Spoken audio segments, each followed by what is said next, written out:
मला बदनाम करा पण महाराष्ट्राला बदनाम करू नका। नमस्कार, जय महाराष्ट्र सर्वांना। काल परवा मी महाराष्ट्राचे मुख्यमंत्री देवेंद्र फडणवीस साहेब यांना विधान भवनात बोलताना पाहिलं। ते म्हणाले की मिसिंग लिंकच्या इथे जी दुर्घटना झाली आणि त्याच्यावरून जे विरोधक त्यांच्यावर बोलतायत, तर ते म्हणतायत की तुम्ही माझ्यावर बोला पण महाराष्ट्राचा अपमान करू नका। बरं, जे मिसिंग लिंकवरती दुर्घटना घडली त्याच्यानंतर बऱ्याचशा नागरिकांनी सोशल मीडियावरती आपल्या भावना व्यक्त केल्या। त्यांना हे फडणवीस साहेब म्हणतात ते भाड्याचे टट्टू आहेत। ऐसे कुछ भाड़े के टट्टे इस मिसिंग लिंक के बारे में भी पैसा ले लेकर सोशल मीडिया पर लिख रहे थे। उनको भी कह देना चाहता हूं, अगर महाराष्ट्र का अपमान करोगे छोड़ूंगा नहीं। या फडणवीस साहेबांना मला पहिले प्रश्न विचारायचा आहे, ज्या वेळेला तुम्ही सत्तेमध्ये नव्हतात आणि जेव्हा तुम्ही सत्ताधाऱ्यांवर टीका करायचेत किंवा निशाणा साधायचात, तेव्हा तुम्ही भाड्याचे टट्टू होतात का? आणि तुमच्या जर कार्यपद्धतीवर जर कोणी आवाज उचलला तर तो महाराष्ट्राचा अपमान कसा? आता त्या मिसिंग लिंकच्या इथे तुम्ही म्हणताय की वरून दरड कोसळली आणि त्याच्यामुळे ते सगळं घडलं। मला एक म्हणायचं आहे, जर तिकडे दरड कोसळण्याचा धोका होता तर भविष्यातील संभाव्य धोका लक्षात घेता तिकडे सुरक्षेच्या जाळ्या बसवल्या नव्हत्या का? की अनेकांचे जीव गेल्यानंतरच आपण सुरक्षेच्या उपाययोजना राबवणार होतो? काल मी बघितलं, नांदेडला एकही पावसाचा थेंब नसताना नांदेडला नवीन बांधलेला ब्रिज अगदी पत्त्यासारखा कोसळला। त्याचं तुम्ही काय उत्तर द्याल? आणि या अशा प्रकारच्या फडतूस कार्यपद्धतीवर जेव्हा नागरिक आवाज उचलतात तेव्हा त्यांना तुम्ही भाड्याचे टट्टू म्हणता आणि तुम्ही म्हणता हा महाराष्ट्राचा अपमान आहे। तर महाराष्ट्राचा अपमान कसा आहे ना, ते तुम्हाला मी सांगते फडणवीस साहेब। या 10 ते 12 वर्षामध्ये या महाराष्ट्रामध्ये, या भारतामध्ये भरमसाठ अव्वाच्या सव्वा वाढलेली महागाई आणि बेरोजगारी कमी करण्यास असमर्थ ठरलेले सरकार तुमचे आहे। त्यावेळेला भारताचा आणि महाराष्ट्राचा अपमान झालेला आहे। या महाराष्ट्रामध्ये मराठी माणसाची आणि मराठीची जेव्हा जेव्हा गडचेपी झालेली आहे त्यावेळेला महाराष्ट्राचा अपमान झालेला आहे।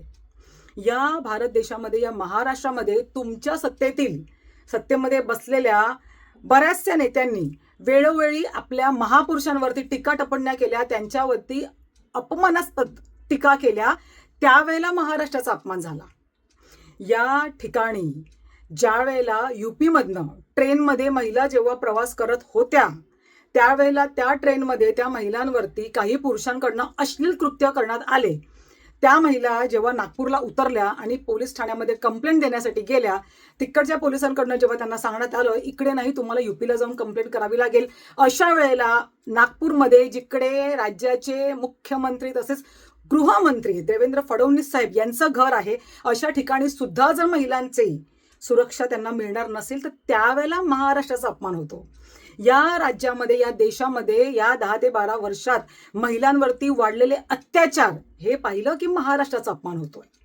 या सत्तेमध्ये बसलेल्या लोकप्रतिनिधींकडनं वारंवार महिलांना मारहाण केली जाते, वारंवार सामान्य नागरिकाला मारहाण केली जाते ना, त्यावेळेला होतो महाराष्ट्राचा अपमान।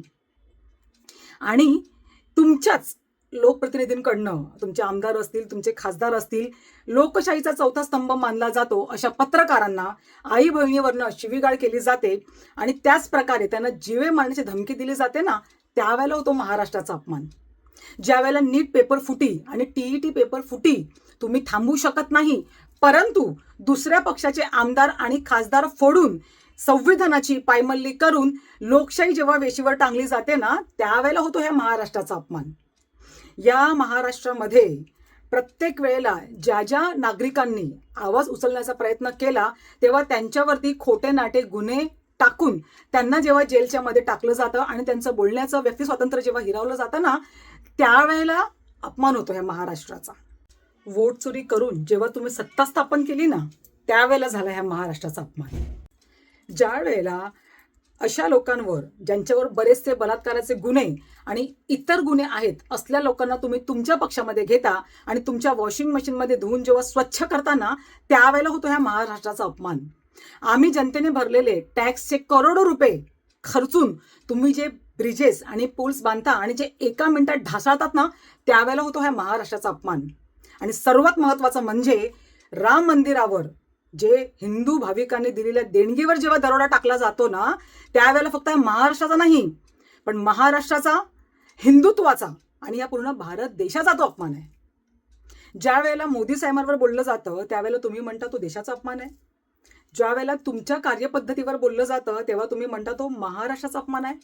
तर तुम्हाला मी सांगू इच्छिते फडणवीस साहेब, तुम्ही म्हणजे महाराष्ट्र किंवा मोदी साहेब म्हणजे भारत देश नाहीत. हा महाराष्ट्र आणि हा भारत देश हा प्रत्येक नागरिकांचा आहे.